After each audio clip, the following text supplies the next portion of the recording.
dans la réalité que ce soir. Gabi, il est là parmi nous et il nous fera ce qu'il nous a promis tout à l'heure. Mais en fait, ce qui se passe, c'est que j'ai oublié son bord. Il m'a donné un bord, j'ai oublié. Il n'a pas pris la peine de le mettre du côté de prompteur. Alors Gabi, on va commencer avec la toute première information de ta chronique high-tech de ce soir. Gars, je vais vous faire un oui, mon frère. Ouais, connectez-vous, connectez-vous. Hey, Joey a fait comme Franco. Bon, ça n'a pas de sens, mais bon, je vais le faire. Je vais commencer par quoi là, Ivo? Par PSP Vita.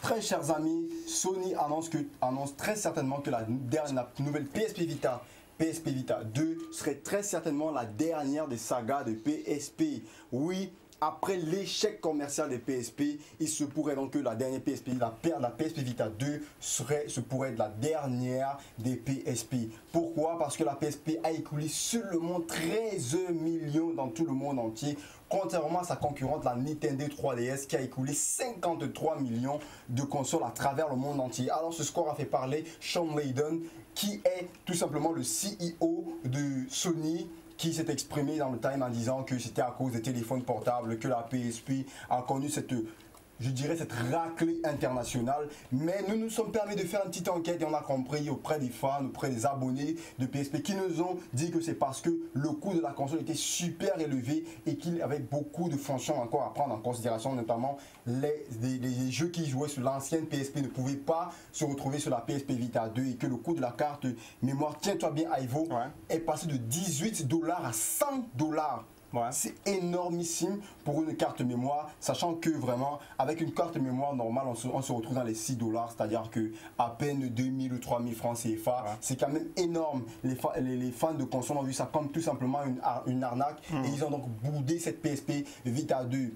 Même si dans les bacs, on se dit qu'il y a une nouvelle PSP qui est en train de venir sur le marché. Ouais. Mais bon, on attend avant de voir. Mais d'après nos sources, il se pourrait donc que la PSP Vita 2 soit la dernière des consoles portables. Anyway, si c'est le cas, que la PSP Vita repose en paix.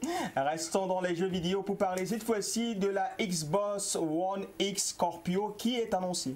Voilà. Alors, c'était lors de ou simplement de l'E3 pour ceux qui sont francophones, qui est tout simplement ce qu'on appelle Electronic Entertainment Exposition. C'est le salon de jeux vidéo et des jeux alternatifs dans le monde entier. C'est le rendez-vous de tous les fans de jeux vidéo. Ça se tient à Los Angeles.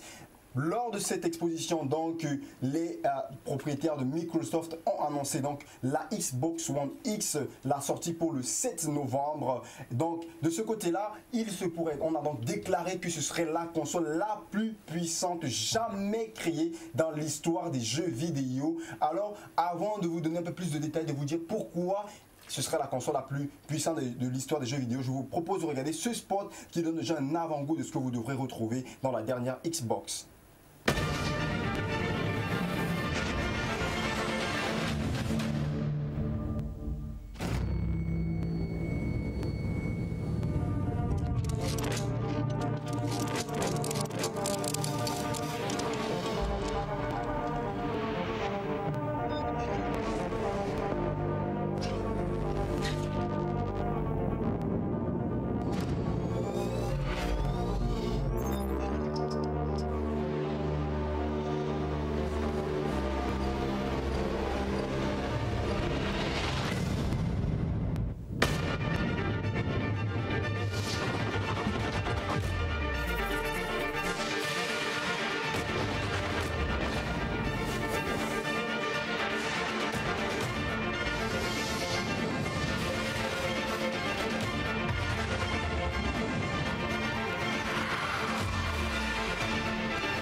Voilà donc la Xbox One X, la console la plus puissante du monde. Pourquoi c'est la console la plus puissante du monde? Tout simplement parce qu'il vous propose la meilleure qualité d'image jamais créée jusqu'à l'heure actuelle. La 4K, la Xbox One X ou encore baptisée la Xbox One Scorpio se jouera donc en 4K. Elle bénéficiera de 3 ports USB, 8 millions de pixels, mais également vous pourrez jouer désormais avec d'autres joueurs 14 jours de Xbox Live gratuit, c'est-à-dire c'est le jeu en ligne gratuit pendant 14 jours vidéo, ou encore X comme quoi, comme puissance, comme recherche, et elle sera 40 fois plus puissante que la PS4 Pro, la dernière PS4 sortie sur le marché actuellement. Et je vous dis qu'elle coûte 2 fois moins cher que la PS4 Pro qui était annoncée à 600 € à sa sortie. La Xbox One X est donc à environ à 499 €, soit 387 000, un truc du genre. Donc abordable pour tous les joueurs. Vraiment, je vous conseille cette console. Moi, j'ai eu l'occasion de la tester en ligne. C'est super, c'est un régal pour tous les amateurs de jeux vidéo. Vraiment, je vous dis, on aura l'occasion de revenir un peu plus sur cette Xbox One Plus qui, pour moi, est un kiff. C'est mon coup de cœur de la semaine. Pour les amoureux de jeux vidéo, forcément, ils sont servis, mais faites attention d'être dépendant aux jeux vidéo. Oui, jouez, mais avec modération.